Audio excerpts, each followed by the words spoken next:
Olá, meu nome é Breno e na aula de hoje veremos o que é esse tal de cristal líquido. Hoje que é 7 de janeiro no Brasil, conhecido como Dia do Leitor. Para aproveitar que hoje é o Dia do Leitor, eu vou fazer a indicação aqui de 3 livros, certo? Bom, vamos começar com a minha primeira dica aqui de livro. É o livro do Stephen Hawking, um livro sobre física, certo? Que é Uma Breve História do Tempo. Ele fala um pouquinho lá nesse livro sobre teoria da relatividade geral, que é uma teoria que fala sobre espaço curvo, essas coisas assim, buracos negros. É um livro bem interessante. Ele ainda faz uma pequena abordagem em mecânica quântica. E aí ele faz lá, ele trata também um pouquinho sobre a questão do spin no elétron, essas coisas assim. É um livro muito interessante que vale a pena ser lido aí, certo? A minha segunda dica, aí ela já é bem diferente da física, né? Ela é mais para os clássicos da literatura, que é o livro de um russo chamado Fyodor Dostoiévski, que é o livro Crime e Castigo. Eu li recentemente esse livro aqui, gostei muito, acho que vale muito a pena ler. É uma história bem interessante aí, e eu não vou dar detalhes, eu vou deixar para vocês, se tiverem interesse, lerem o livro, ou se também quiserem mandar um e-mail perguntando mais informações sobre o livro, eu tenho o maior prazer aí em falar um pouquinho mais sobre esse livro. Outro livro que me impressionou muito também quando eu li esse livro, eu já li esse livro faz bastante tempo, eu li ele na época que eu estava na graduação em Física ainda, foi o livro 1984, do George Orwell. Né? É um livro também bem interessante, ele é bem atual, na verdade, assim, apesar de ter sido escrito na década de 50, com visões sobre o mundo e como é que esse mundo seria em 1984, essa previsão está valendo até hoje. Né? Então é uma discussão sobre política e história da sociedade, sim, que vale a pena vocês também estarem lendo aí. São 3 obras aí nesse dia do leitor que eu indico para vocês aí começarem o ano de 2018 fazendo boas leituras. Inclusive, se alguém já leu aí e quiser fazer algum comentário sobre os livros também, vocês podem estar postando comentários lá mesmo no próprio site do YouTube ou na plataforma Moodle. Fiquem à vontade aí para falar sobre literatura também, certo? Apesar de a gente ter o nosso curso aqui ser de física, né, a gente também pode discutir sobre as outras coisas porque a gente está numa universidade onde todos os assuntos são importantes e a gente tem que abordar eles. Mas vamos voltar para a nossa aula aqui, né, e vamos falar um pouquinho sobre essa questão do que é o cristal líquido. Né? Então, como vocês devem lembrar da aula passada, a gente estava discutindo a questão do sólido, líquido e gasoso. Né? E aí a gente viu mais um estado da matéria que é o plasma, que é o gás ionizado. Vimos um outro lá a baixa temperatura, que é o condensado de Bose-Einstein, e tem um intermediário entre o sólido e o líquido, que é o cristal líquido. Tá ok? Então aqui eu vou colocar... Essa aula vai ser uma aula bem visual, vai ser poucas equações, eu acho que não vai ter nenhuma equação na verdade, e vai ser tudo figurinha, né? Ou seja, vai ser um monte de ilustração aqui para auxiliar a gente a entender melhor o que é um cristal líquido. Então eu vou começar a colocar algumas imagens aqui para vocês, né? Vou começar só para vocês terem ideia, hoje a gente vai ver aí, 23 imagens, né? Nessa nossa aula aqui. Então vamos começar com essa primeira aqui, Essa primeira é justamente para mostrar a estrutura de um sólido cristalino, né? Formado, nesse caso aqui, por moléculas alongadas, certo?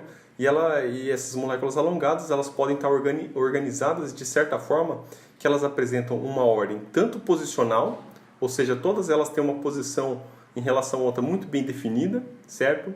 E uma ordem também orientacional, porque aparentemente parece que todas estão apontando para cima. Ou seja, você vê as moléculas na distribuição nessa direção é diferente de você ver as moléculas distribuídas nessa direção. Aparentemente o eixo principal das moléculas está na vertical, e que é perpendicular a esse eixo horizontal aqui. Tá legal? Então isso aqui é característica de sólidos cristalinos formados por moléculas um pouco mais alongadas. Né? E aí se você agora começa a aumentar a temperatura desse sistema, o que vai acontecer com ele é que ele vai poder ter pequena energia para começar a rodar em torno do seu eixo de simetria. Né? E aí você vai perceber que a ordem posicional ela já não existe mais. O que passa a existir agora é uma ordem orientacional só. Né? Então você vê que eu não consigo mais falar qual é a posição das moléculas, né? Mas eu consigo inferir qual é a orientação delas. E eu vejo que na média todas estão apontando na direção para cima. E essa direção para cima a gente pode dar um nome para ela de vetor diretor, certo? Então a direção em que essas moléculas estão apontando, a gente dá o nome de um vetor, chama essa direção de vetor diretor. E é claro que ela obedece essa simetria, tanto para apontar para cima quanto apontar para baixo, né, é a mesma coisa, tá ok? E se eu continuar aumentando a temperatura, né, essas moléculas elas vão ter energia tanto para estar rodando em torno do próprio eixo, que elas vão perder completamente a ordem orientacional. Né? Então, elas, além de perder a ordem posicional, elas perdem também a ordem orientacional. E aí, nesse caso aqui, a gente pode dizer que isso daqui é um sólido cristalino.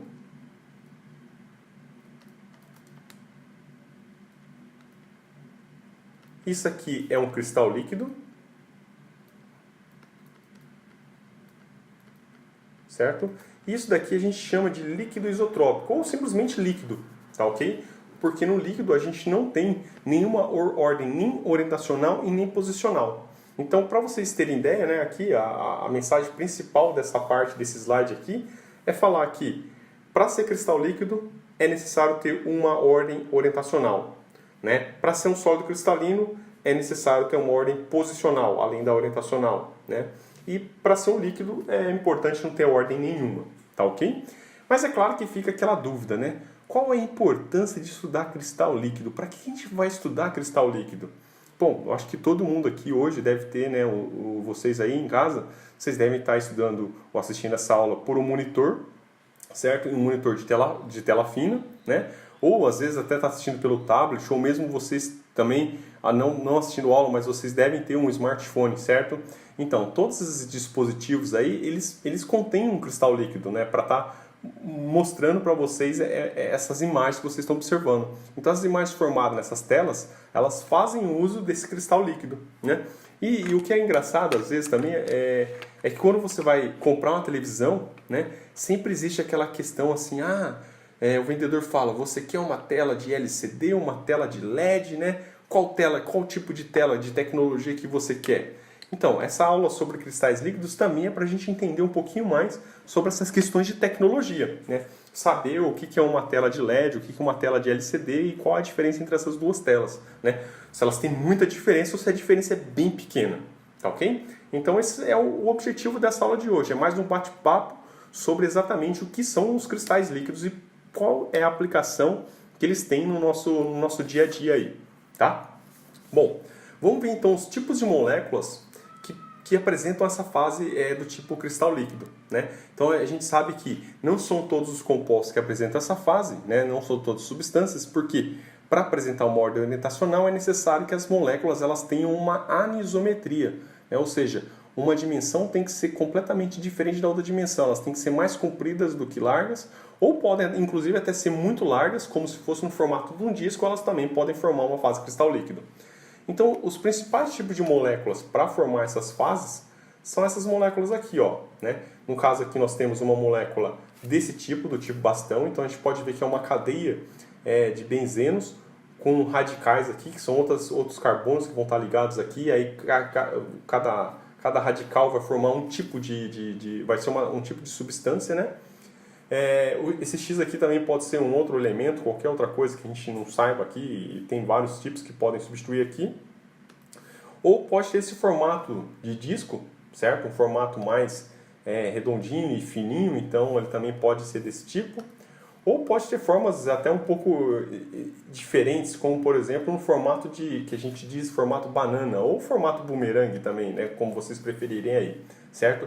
Porque a gente vê que essa distância aqui é muito maior do que essa distância aqui, né? Então essa anisometria na forma dessas moléculas permite a formação desse ordenamento aqui, tá legal?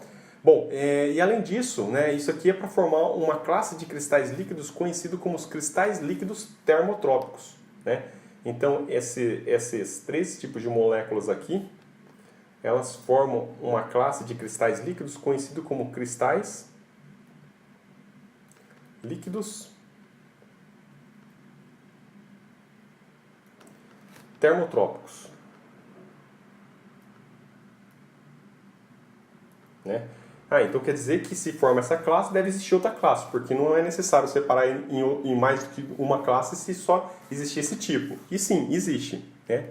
Existe a classe dos cristais líquidos liotrópicos. E como é que são os constituintes do cristal líquido liotrópico?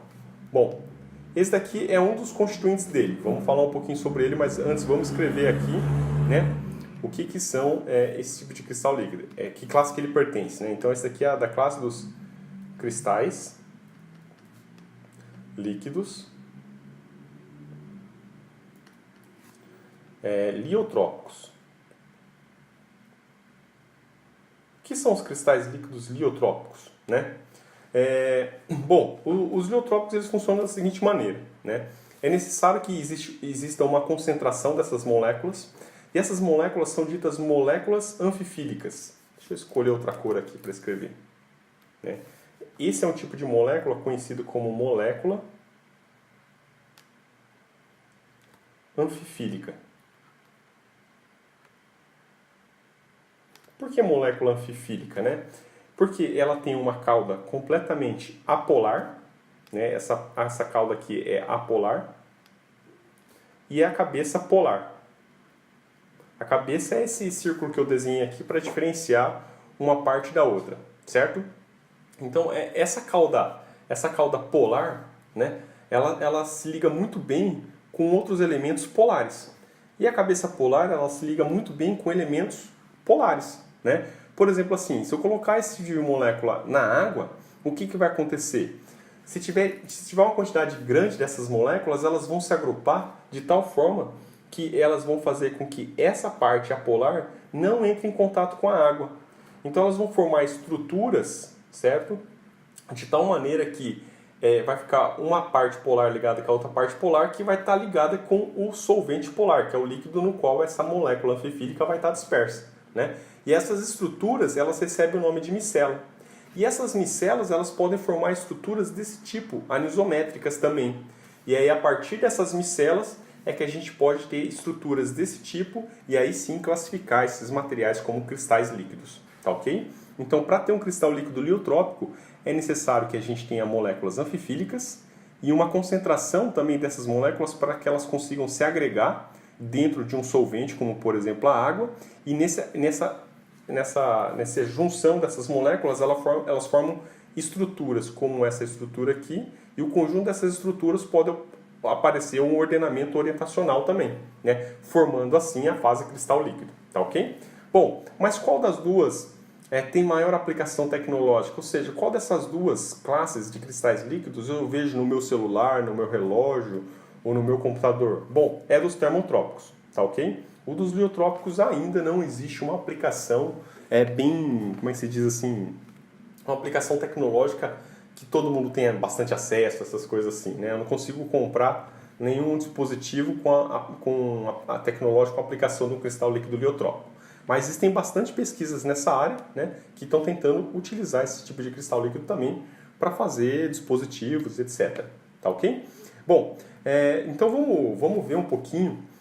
Se eu pegar esse tipo de molécula, ou esse tipo de molécula, ou outro tipo de molécula, que tipo de ordem orientacional pode existir nos cristais líquidos termotrópicos e nos cristais líquidos liotrópicos, né? Então o que a gente vai estudar agora são as mesofases, certo? Ou seja, além de existir a fase sólido, cristal líquido e líquido, dentro da fase cristal líquido existem fases intermediárias que a gente chama de mesofases, né? São fases em que fazem parte do cristal líquido, mas dentro do cristal líquido existem diferentes tipos de fase, tá ok? Então vamos lá, vamos ver quais são as mesofases que existem nos cristais líquidos termotrópicos e nos cristais líquidos liotrópicos. Então vamos ver agora as mesofases, certo? Então quando você tem, lá agora vamos para a figura 8. Então quando você tem as moléculas, né, essas moléculas alongadas, ordenadas como é que se diz assim, numa ordem orientacional, certo? Você tem uma fase dita nemática, né? Então a fase nemática, nesse caso aqui, é uma fase nemática feita por bastõezinhos, né, moléculas alongadas. Mas você também vai ter uma fase nemática formada por moléculas do tipo disco. Então quando essas moléculas estão aí distribuídas aleatoriamente no espaço, mas o plano delas sempre está apontado para cima, certo? Você também tem a fase nemática nesse caso, tá? Então aqui também, esse nemático aqui é conhecido como nemático calamítico. E esse aqui é um nemático discótico. Opa, vamos escrever direitinho aqui. Pneumático discótico. Certo? Vamos ver outro tipo de mesofase que a gente tem também nos cristais líquidos. A próxima é chamada de biaxial. Então imagine que a gente pode ter moléculas que apresentam dois eixos preferenciais, não só o eixo principal, mas também um segundo eixo preferencial, né? Aí quando você tem então dois eixos preferenciais, você tem uma mesofase dita nemática biaxial, porque ela tem dois eixos, né? Biaxial, tá ok? Bom, o que mais que a gente tem dessas fases assim, né? Bom, temos essa daqui, que é a fase dita nemática colestérica, certo? Essa fase ela é de extrema importância porque é ela que é utilizada para a produção de displays, né? Ou seja, as tecnologias que a gente tem nos relógios, nos monitores aí, são feitas utilizando esse tipo de mesofase, né? Que é a nemática colestérica. Certo? Bom, outra mesofase que a gente tem são agora umas mesofases com maiores simetrias, né? Que nesse caso aqui é a mesofase ismética, né? E tem dois tipos de isméticos. Na verdade tem mais do que dois tipos, né? Mas eu vou apresentar os dois principais, tá? Então aqui nós temos a mesofase ismética A, certo? E essa daqui é a fase ismética C, tá? Então ela é a A porque a gente pode observar que existe uma ordem orientacional, só que essa ordem orientacional está apontando na direção vertical, né? E essas moléculas elas estão distribuídas em camadas, né? A ismética C, a diferença é que a ordem orientacional está um pouquinho inclinada em relação ao plano de divisão entre as moléculas, tá? E depois você pode até ter a ismética C quiral, que seria uma mistura, né, da fase nemática colestérica com a fase ismética, ou seja, a inclinação em cada plano ela vai mudando de direção. E aí você tem a formação aí de uma fase um pouco diferente, que é a fase ismética C. É um pouco difícil de representar a fase ismética C no plano, sendo que ela tem uma figura bem tridimensional aí, tá? Mas enfim, o que é interessante nessa mesofase em relação às anteriores que eu apresentei nessa primeira linha é que a gente pode considerar isso aqui como se fosse um líquido bidimensional, né? Olha que loucura isso daqui, porque aqui você tem esse sistema, ele pode fluir em todas as direções. Esse sistema aqui, a única fluidez que ele tem é nesses planos. Como existe um plano entre as moléculas entre planos, significa que eu não tenho essa mistura entre esses planos. Se eu não tenho a mistura entre esses planos, eu não tenho esse grau de liberdade vertical. Eu tenho apenas o grau de liberdade no plano XY. Então significa que é como se as moléculas pudessem ter fluidez apenas no plano XY, caracterizando assim um líquido bidimensional, né?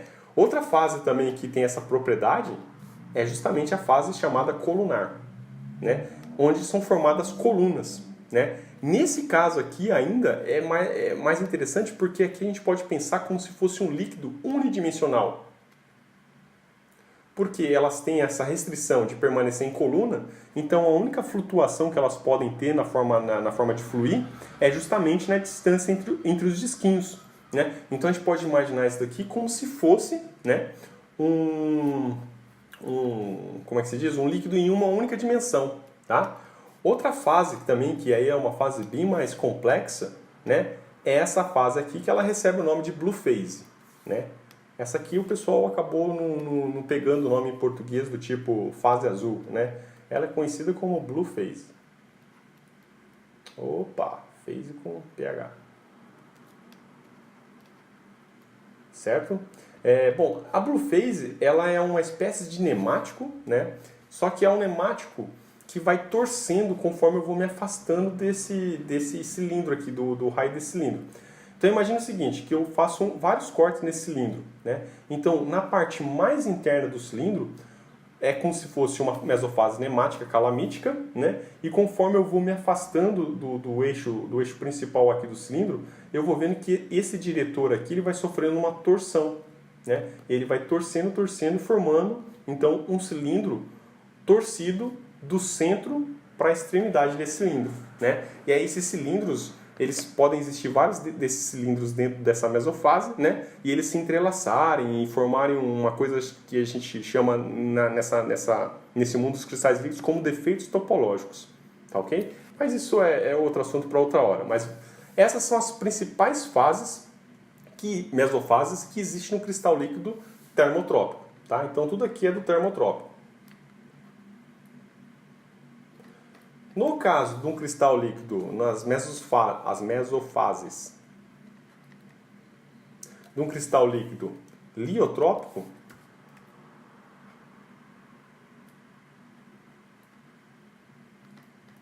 certo?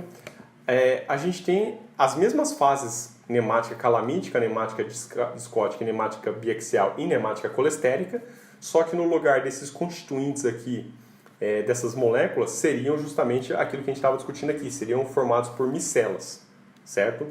Eu escrevi o nome micela aqui? Não, vamos escrever então.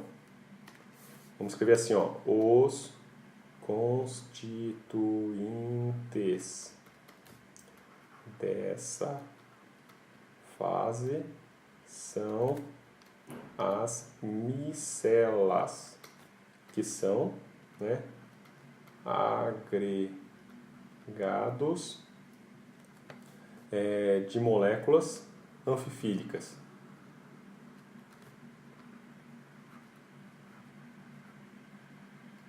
Certo? Bom, então vamos ver quais são as diferenças entre as fases no termotrópico e no liotrópico. Bom, as nemáticas são iguais, certo? Só que repetindo, no lugar das nemáticas formado por moléculas, é formado por micelas, né? A principal diferença está aqui, ó, nessa fase que é chamada fase lamelar, certo? Essa daqui, a gente está escrevendo em vermelho, né? Essa aqui é a fase, mesofase lamelar, tá? Ela é muito parecida com a fase esmética. A diferença é que nessas regiões aqui, ó, vamos tentar usar outra cor.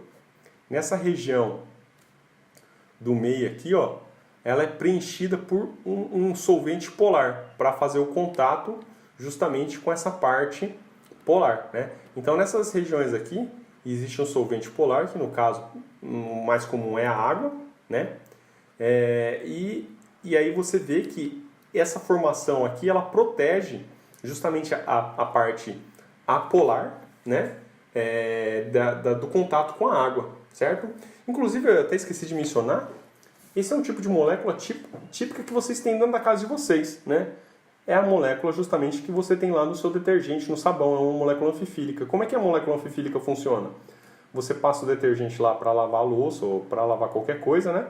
E aí você tem lá, e essa parte apolar, ela se dá muito bem com gordura, né? Porque a gordura também é apolar. Então ela se agrega, ela adere na gordura.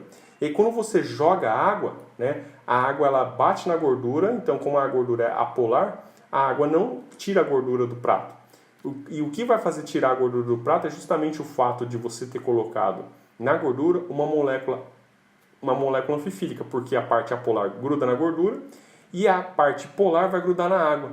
Então, a hora que a água estiver escorrendo sobre o prato, né, a parte polar vai se grudar com a molécula da água, né, que está escorrendo, e vai levar junto essa molécula que vai estar junto com a gordura. É por isso que o seu prato lá fica limpo depois que você lava ele com detergente, porque você está usando moléculas anfifílicas nesse caso, tá? Uma outra mesofase também que a gente tem nos cristais líquidos liotrópicos é uma fase chamada... essa aqui é muito parecida com a fase colunar, né? Só que é uma outra fase dado o nome de hexagonal. Opa, vamos escolher outra cor aqui. Hexagonal. É que aqui a linha está bem fraquinha, né? Mas é que as micelas, essa aqui na verdade é um corte de um desenho, né? Na verdade você pode prolongar esse desenho aqui para fora do plano, né? Então o que você está tendo aqui são como se fossem tubos. E esses tubos estão distribuídos de tal forma que o centro desses tubos forma um hexágono, né? Se você pegar aqui uma outra estrutura, você também vai estar vendo que também forma um hexágono, tá ok? E é por isso que essa fase é conhecida como fase hexagonal, né? E uma última fase que a gente tem também aqui nos cristais líquidos liotrópicos, né, é a fase esponja.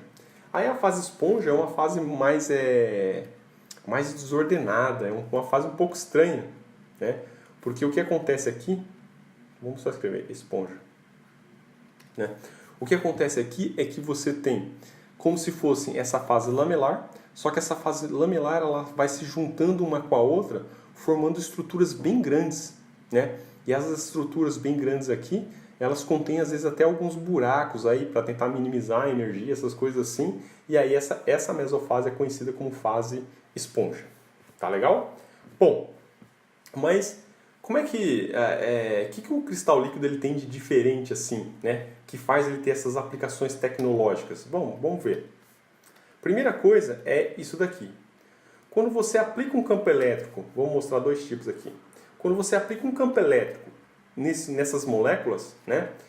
No caso a gente está usando aqui moléculas alongadas para representar, tá? Então quando você tem moléculas alongadas e aplica um campo, dependendo do seu material, ela pode se orientar a favor do campo, né? Ou ela pode se orientar na direção contrária do campo, né? Isso acontece porque essas moléculas elas podem ser pensadas como se fossem dipolos elétricos, né? Lembra o que é um dipolo elétrico? É uma carga positiva e uma carga negativa separados por uma distância d, né? Então, se esse dipolo, se você imaginar aqui nesse caso, que você tem uma carga positiva na parte de cima e uma carga negativa afastada aqui na parte de baixo dessa molécula, quando você aplica um campo, né, essas moléculas vão se orientar na direção do campo, né? E essas moléculas aqui, elas possuem também um dipolo, só que esse dipolo ele não está ao longo do eixo principal, mas ele está ao longo do eixo menor da molécula. Então, toda vez que você aplica um campo, essas moléculas vão tender a se orientar na direção contrária do campo, né? Então, o que isso significa? Significa que você pode aumentar esse ordenamento aplicando um campo elétrico, né? Ou, inclusive, pode destruir esse ordenamento aplicando um campo elétrico. Por quê? Porque, nesse caso, você pode fazer com que, se as moléculas forem desse tipo, né, elas vão ficar agora completamente deitadas, né? Ou seja, numa direção que é diferente dessa direção do vetor diretor, né? Ou você pode pensar nessa fase enemática colestérica. Imagine que a gente tem essa situação de moléculas que têm um dipolo no eixo principal. Se você aplicar um campo elétrico nessa direção, essas moléculas que estão deitadas no plano, elas vão ficar de pé. E aí essa fase enemática colestérica ela vai ficar muito parecida com a fase enemática alamítica, porque agora todas as moléculas vão ficar em pé. E aí não existe mais essa rotação, né, de um plano para o outro. Tá ok? Ah, e só para... eu esqueci de falar também sobre esse P sobre 2, né? Esse P é o passo, né? Ou seja, é o quanto de distância é necessário para que essa molécula sofra uma rotação de π, tá? Normalmente o que é usado é 2π, mas como os estados n menos n são equivalentes, então basta ela rodar de um ângulo de π que ela já volta para a configuração inicial, tá? E esse π, então, que é o passo, ele mede justamente essa distância entre os planos que faz ele dar essa volta aqui. Tá legal? Bom, então vamos lá. Mas só isso aqui não é suficiente para fazer uma aplicação tecnológica desse material, né? Então a gente tem que ver que ele tem outra propriedade muito interessante, que é essa propriedade aqui, ó.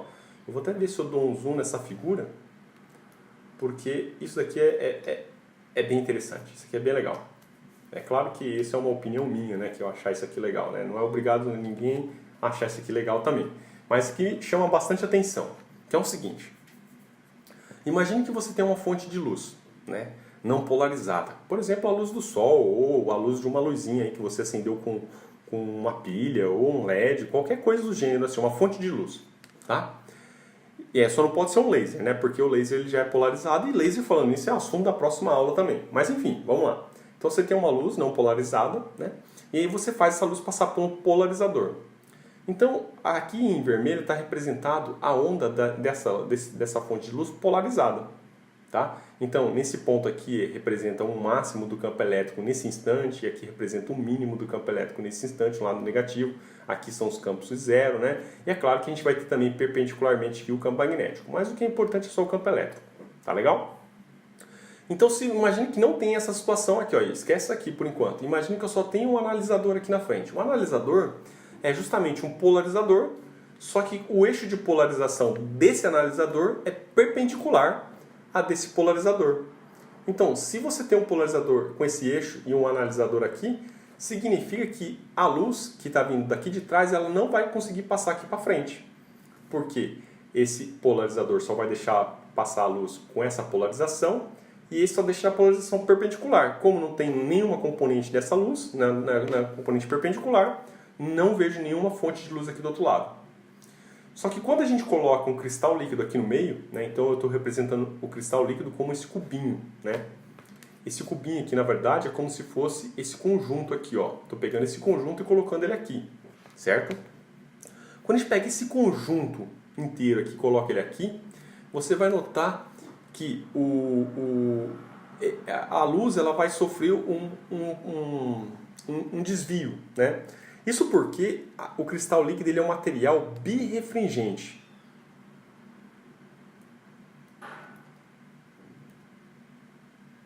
O que é um material birrefringente?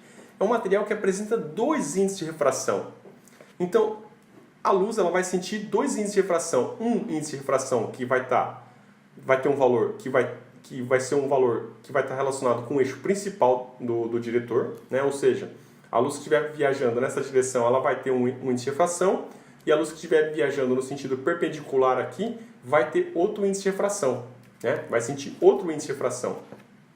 Então, como cada componente dessa luz polarizada vai ter uma projeção sobre esse vetor diretor, então eu vou ter duas projeções aqui, uma projeção em azul e uma projeção em verde, que são as projeções dessa luz polarizada na direção principal do diretor, né?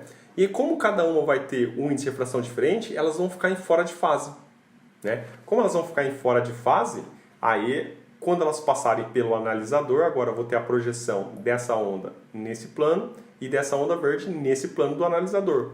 E aí você vai ver que você vai ter aqui duas ondas no mesmo plano, só que com uma pequena diferença de fase. E essa diferença de fase, se ela for pequena, eu vou ter uma interferência do tipo construtiva. E aí, nesse caso, eu vou observar um feixe de luz aqui do outro lado. E se essa interferência aqui for, se essa diferença de fase for de 180, aí o que eu vou perceber? Que uma onda vai anular a outra. Aí eu não vou ver a passagem de luz, certo? Então, toda vez que eu tenho um material birrefringente e tem uma luz polarizada passando sobre ele, esse material aqui, essa luz, ela vai se dividir em duas componentes, onde cada uma vai sentir um índice de refração diferente, né? Lembrando que índice de refração está relacionado com a velocidade com que a luz vai percorrer dentro desse objeto. Então, no caso aqui, a gente percebe que, como a luz verde está adiantada em relação à luz azul, né? Aparentemente parece que a luz verde aqui, ó, a componente verde, andou mais depressa do que a azul. Então significa que o índice de refração no eixo do diretor, aparentemente, de acordo com essa figura, é maior do que no eixo perpendicular, né? Porque a luz azul ela parece estar andando um pouco mais devagar, né? Ela andou um pouco mais devagar, então ela ficou fora de fase, certo? Enquanto a verde ela foi mais rápida, então ela está um pouco adiantada aí. Mas o que interessa é que se eu colocar um cristal líquido, esse cristal líquido pode fazer a luz passar, né? E se eu tirar o cristal líquido, ele não deixa a luz passar. Então eu estou criando aqui como se fosse uma janelinha de ou deixa a luz passar ou não deixa a luz passar. Ou deixa a luz passar ou não deixa a luz passar. E isso é o que a gente tem nos nossos dispositivos aí, né? Nas nossas telas. Justamente ou você deixa a luz verde passar, né? Nesse caso aqui, ó, específico, ó, você está enxergando vermelho aqui. É porque a luz que está sendo produzida no seu monitor é uma luz branca e aí ela chega no cristal líquido, o cristal líquido só deixa passar a intensidade vermelha, né? E aí você só observa essa cor vermelha aqui. E depois a gente vai ver como é que exatamente é feito isso dentro do seu display, né? Mas o que é interessante também a gente mostrar aqui para vocês é que a gente pode fazer isso dentro de um laboratório de cristal líquido, né? Tem um laboratório aqui na universidade, em Maringá, na Universidade Estadual de Maringá, um laboratório de fluidos complexos, em que é possível você ver o que eu vou mostrar agora, né? É colocar uma amostra de cristal líquido entre dois polarizadores em um microscópio, fazer uma luz passar por ele, e aí você vai observar esse tipo de imagem aqui que eu vou mostrar agora. Essa imagem é uma, certo? Essa aqui foi feita aqui em Maringá, no laboratório de cristais líquidos, e essa aqui também, né? São duas imagens aí, né? O cristal líquido que a gente usou aqui é o 5Cb, certo? O nome dele mesmo é um nome bem complicado, esses nomes químicos é bem chatinho de pronunciar, né? Mas esse é o nome comercial dele, é 5CB, tá? É um cristal líquido bem simplesinho, e aqui a gente está apresentando ele em duas regiões, né? Essa daqui é quando ele está transitando da fase nemática para a fase líquida, né? Ou seja, a gente voltar para cá, ó. Então a gente tem o cristal líquido, regiões aqui dessa foto estão na fase líquida, né, que é essa fase aqui, e regiões estão na fase nemática, que é essa fase aqui, certo? E essas regiões nemáticas, elas vão permitir a passagem da luz, tá ok? Enquanto as regiões isotrópicas, ali as regiões líquidas, elas não mudam o plano de polarização da luz, então a luz não passa pelo analisador, então você vê uma imagem escura, tá legal? E aqui nesse caso aqui, a gente pegou uma gota, né, e fez justamente o mesmo trabalho aqui de transição de fase, só que na superfície, aqui a gente focou na superfície da gota, né? Aí começou a formar essas manchas aqui se encontrando em pontos que a gente chama de defeito topológico, tá? Então como é que a gente pode interpretar isso daqui, né? A gente interpreta isso aqui mais ou menos da seguinte maneira. Vamos pegar essa região aqui, ó. O que você está observando aqui é como se fossem 4 manchas escuras, né, se encontrando num ponto, certo? E nesse caso aqui, nós tiramos a foto usando um polarizador assim, ó. Tinha um polarizador aqui, né, que só deixa a luz passar com campos elétricos nessa direção, igual vocês estão vendo aqui, e tinha um analisador perpendicular, certo? Então, para que a luz não passe que você enxerga essa mancha escura aqui, é necessário que o diretor, eu vou pegar outra cor aqui para dar um contraste maior, o diretor nessa região, ele tem que ser perpendicular ou paralelo com o polarizador ou o analisador, certo? Então, essa daqui é a configuração do diretor em torno desse ponto. A gente sabe que ela é desse jeito, ou seja, o diretor aqui ele vai estar fazendo um ângulo de 45, que aí faz como é que se diz? A máxima passagem de luz pelo analisador, né? E nessas regiões aqui que estão escuras, é justamente o diretor fazendo um ângulo, né, 0 ou de 90 graus com o polarizador, tá ok? E aí você então vê como é que fica a configuração do diretor em torno desse ponto aqui, né? Configuração do diretor que eu quero dizer aqui é que nessa região, vamos demarcar aqui, existe um conjunto de centenas de moléculas, onde essas centenas de moléculas estão apontando numa única direção, né? Numa determinada direção aqui, ó, não numa única, mas uma direção média, tá? Essas moléculas aqui, ó, são centenas de outras moléculas que estão agora apontando nessa direção. Então, quando você olha essa figura inteira aqui, você pode ver que existem várias pequenas regiões, onde cada região você define uma direção que ela está apontando, né, que as moléculas estão apontando, tá ok? Então, no caso de um cristal líquido, não é tudo muito bonitinho, igual a gente está desenhando aqui, ó, né? Você tem esse tipo de estrutura, mas esse tipo de estrutura corresponde a um pedacinho só dessa foto. É como se você pegasse essa imagem aqui, né, e colocasse várias delas aqui, ó, mas muitas imagens delas aqui para preencher tudo isso. E aí, em cada ponto, você vai ter uma direção dessa que vai estar relacionada com ser claro ou ser escuro. Se é claro, é porque ela está ou nessa direção, o diretor, ou nessa direção, ou até perpendicular a esse plano, tá? E se está escuro. Se estiver claro, é porque ela está fazendo um ângulo de 45 com um desses dois eixos, tá ok? Bom, e o fato dela ser bem colorida nessas regiões aqui, está justamente relacionado, né, com essa diferença de fase, né? Se a diferença de fase ela for um pouco grande ou um pouco pequena, vai produzir comprimentos de ondas maiores e comprimentos de ondas menores, né? E aí vai estar associado justamente a essas cores aqui, né? Então, se você até colocar no Google lá cristais líquidos, né? Ou colocar até o termo em inglês talvez, liquid crystals, né? E colocar imagens, você vai acabar vendo aí umas imagens bem bonitas, ó, como essa daqui, né? Tudo isso daqui, então, é dado experimental. Você vai no laboratório, coloca o cristal líquido entre um microscópio com 2 polarizadores, né? E você acaba obtendo essas imagens aí, tá ok? Olha essa aqui que bacana, ó, né? Então tem várias imagens muito bonitas aí, né?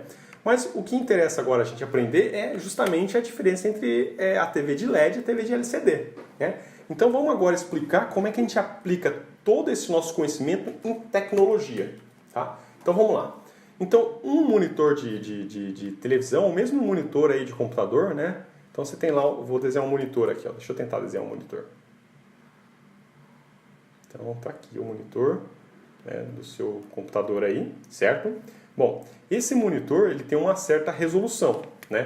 Vamos ver a resolução aqui do meu computador. Vamos ver aqui. Esse computador ele tem uma resolução de 1920 por 1080, né? Na verdade, eu tenho que tomar cuidado porque essa não é a resolução, porque eu não estou mostrando a tela inteira para vocês aqui que eu estou gravando, né? Eu uso esse programinha aqui para gravar, né? E esse programinha aqui, ó, ele está selecionando, vamos ver se está mostrando aqui. Deixa eu só ver aqui. Não, ele não está informando qual a área que eu estou usando. Mas enfim, né? É aproximadamente isso. Vamos colocar aí 1920 por 1080, né? Então vamos colocar aqui, ó, 1920 por 1080. O que isso significa? Significa que é como se eu tivesse uma matriz aqui, ó, de 1920 colunas, certo? Por 1080 linhas. Então assim, é muito ponto, né? Aí então você vai ter uma quantidade bem grande de pontos. Aí vamos pegar um ponto desse, tá? E vamos ver como é que funciona um único ponto desse daqui. Então aqui é como se fosse um zoom desse ponto, certo? Então nesse ponto aí, esse quadradinho que a gente está fazendo zoom, na verdade ele é dividido em 3 quadradinhos, tá? Um quadradinho vermelho, um quadradinho verde e um quadradinho azul. Opa, eu esqueci de pintar ele aqui, né? Vamos lá, e um quadradinho azul, certo? E aí esses 3 eles formam o chamado RGB, que do inglês é as cores red, green e blue, certo? Então vamos lá. Então esse aqui é o red, que é o vermelho. Esse aqui é o green, que é o verde. E esse aqui é o blue, que é o azul. Certo? E aí, é claro que a quantidade de vermelho com a quantidade de azul, a quantidade de verde aqui, vai te formar as outras cores. Tá? Se você colocar todas essas 3 cores na maior intensidade possível, vai formar o branco, né? Ah, se eu colocar tudo vermelho, tudo verde, nada de azul, forma o amarelo, né? Ah, e se eu colocar tal cor? Aí já não sei, porque daí eu não sei, né? Aí tem que lembrar de como é que faz as misturas das cores, etc. Tá? Mas enfim, vamos dar continuidade. Então agora a gente vai fazer um zoom só dessa região aqui, ó, né? Então vocês estão vendo que a tecnologia aqui ela é uma tecnologia bem pequenininha, né? Então aqui a gente vai ter agora mais um zoom. Vamos aplicar de novo a ferramenta do zoom, né? E vamos desenhar de novo um quadradinho aqui assim, tá? Na verdade, aqui não dá para desenhar um quadradinho. Aqui a gente vai começar a ver isso aqui, na verdade, de perfil. Então a gente está vendo isso aqui de frente. Vamos ver isso aqui numa visão lateral, né? Então é um zoom. Vamos colocar aqui, ó, visão lateral. Certo? Então aqui existe a parede do computador, né? Aqui é a parte, sei lá, vamos deixar, não vamos falar nada sobre isso aqui agora, depois a gente fala, né? Então aqui, ó, a primeira coisa que vai ter aqui vai ser um vidro, tá? Então aqui vai ter um vidro. E depois desse vidro, né? Vamos agora vai ter que usar bastante cor porque tem muita coisa aqui. Então nessa região aqui, ó, esse amarelinho, aqui o que a gente vai ter, né, é uma película metálica, né, é um filme fino de metal, é uma camada metálica ali, né, ele deposita como se fosse um metal, né, mas é tão fino esse metal que ele fica transparente para a luz visível, né. Então é um filme, opa, escrevi errado, filme metálico, né? Eles usam uma liga lá de Ito, que eu não lembro agora exatamente qual é os elementos químicos que formam esse metal aqui, mas é um metal, certo? Depois eles colocam aqui um polímero, né? Eu vou explicar daqui a pouco para que serve esse polímero. Então aqui nessa linha aqui, vocês têm um polímero, né? Bom, depois é colocado aqui o cristal líquido. Então aqui vai estar o cristal líquido, tá certo? Então aqui vai estar o cristal líquido. E eles colocam um neumático, né, colestérico, certo? Então é um neumático colestérico. Então como é que é a distribuição das moléculas aqui? Elas estão assim, o diretor desse conjunto está assim, o diretor depois está assim, depois está assim, depois está assim, né? E vem virando até chegar nessa posição novamente, certo? Depois aqui na frente tem outro polímero, né? Depois aqui vai ter outro filme metálico. Depois aqui vai ter outro vidro que serve para proteção, né? E se for um celular, né, que tem essas tecnologias de toque aí, né, de touchscreen, aí vai ter mais 2 filmes finos metálicos aqui que vão servir como capacitores, que vai te fazer como é que se diz? A variação da capacitância para ver em que ponto a tela está tocando, tá ok? E bem no cantinho aqui, ó, bem pequenininho aqui assim, né, nesse cantinho assim, ó, vai ter um transistor, né? Ele que vai ser responsável pelo acionamento desse pixel. Já vamos falar sobre o acionamento desse pixel aqui, né? Então, como é que vai funcionar esse sistema? Primeira coisa é o polímero. Você coloca um polímero aqui para forçar essas moléculas que estão nesse diretor e as moléculas que estão nesse diretor para elas ficarem numa determinada direção, né? Vamos voltar para a figura anterior aqui, ó, para essa figura, né? É como se fosse assim, ó. Você coloca um polímero aqui embaixo, né? E aí você penteia o polímero, faz umas riscas nele para que as moléculas fiquem todas orientadas nessa direção, né? E aí você vai colocando cristal líquido até ele chegar nessa parte aqui, ó. Nessa parte você coloca de novo um outro polímero, só que agora você risca o polímero na direção perpendicular. Então a gente nota aqui, ó, que o cristal líquido ele vai ter uma torção daqui para cá, né? E essa torção ela vai ser responsável por ou fazer a luz passar ou não, né? No caso aqui eles colocam ele exatamente de tal maneira que a luz sempre vai passar, tá ok? E aí para que serve esse transistor, né, que está aqui? Ele vai ser acionado, né, por pixel, em cada pixel daqui vai ser acionado esse transistor para que ele carregue aqui com cargas elétricas esse filme metálico. E aí vai surgir um campo elétrico aqui, ó. E aí esse campo elétrico vai fazer com que essas moléculas se orientem todas na direção do campo elétrico. Então, quando você tiver com ele ligado, quando o campo elétrico estiver ligado, as moléculas elas vão ter mais ou menos essa forma aqui, ó. Elas vão ficar todas perpendiculares, menos as que estão na parede. De tal forma que o cristal líquido agora não vai mais permitir a passagem da luz, né? Porque agora ele não vai mais mudar o plano de polarização da luz, então ele não vai mais permitir a passagem da luz. Então a luz não vai mais passar e vai ficar um pixel preto. Tá? E aí vai ficar um tom escuro aqui. Ou no caso você vai tirar uma quantidade de azul. Tá ok? O vidro é justamente para fazer o sanduíche de tudo isso. Tá? Bom, e aí você faz isso aqui para cada uma dessas cores, né? E você faz isso aqui 1920 vezes 1080 para formar uma tela de LCD. Né? Então você está vendo o quanto a tecnologia tem dentro do seu computador, né? Porque eu convido vocês a tentar ver se vocês conseguem enxergar um pixel da tela do seu computador, né? É muito difícil de enxergar isso. Se for aquelas telas da Apple, que é a tela de retina, né? A distância entre 2 pixels é menor do que a resolução do olho humano.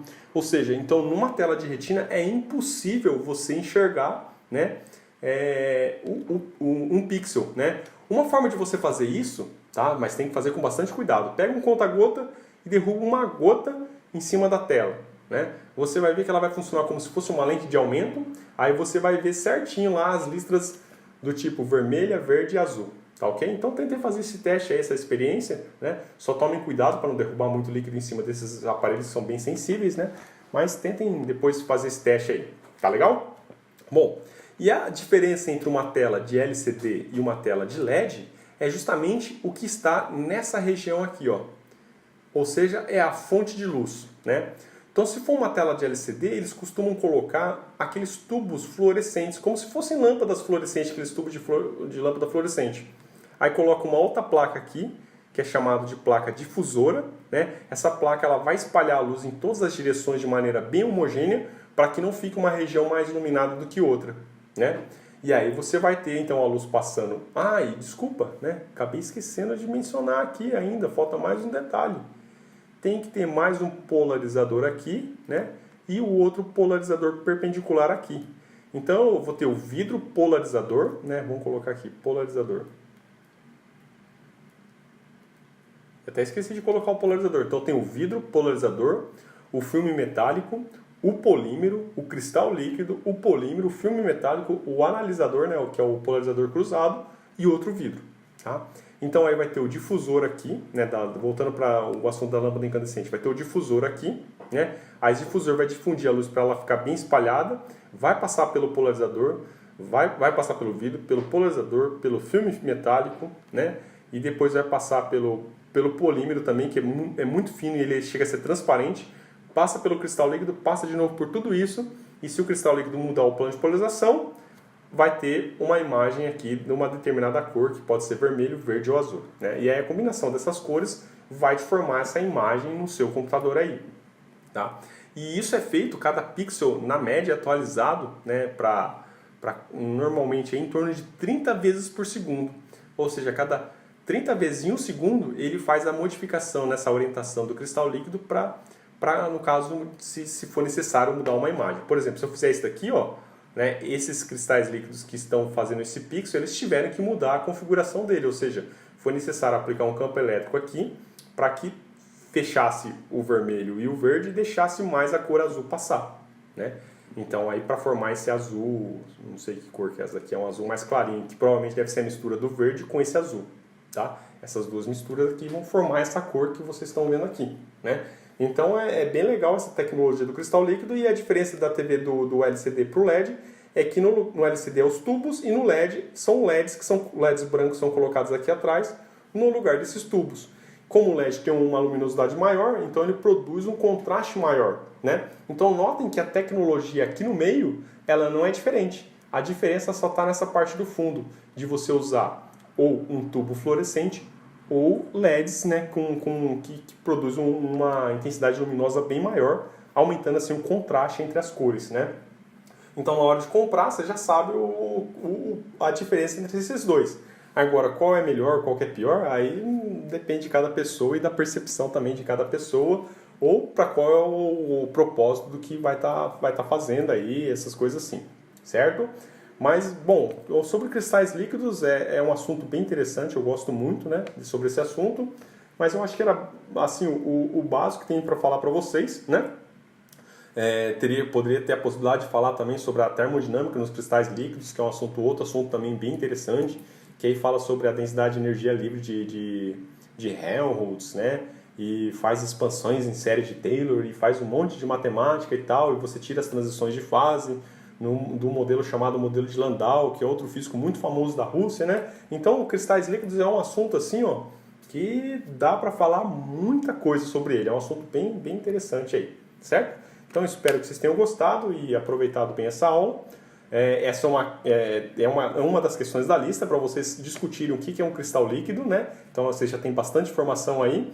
E assim, a probabilidade dessa questão cair na prova, eu já adianto, é 100%. Tá legal? Então, muito obrigado pela atenção de vocês e até a próxima aula.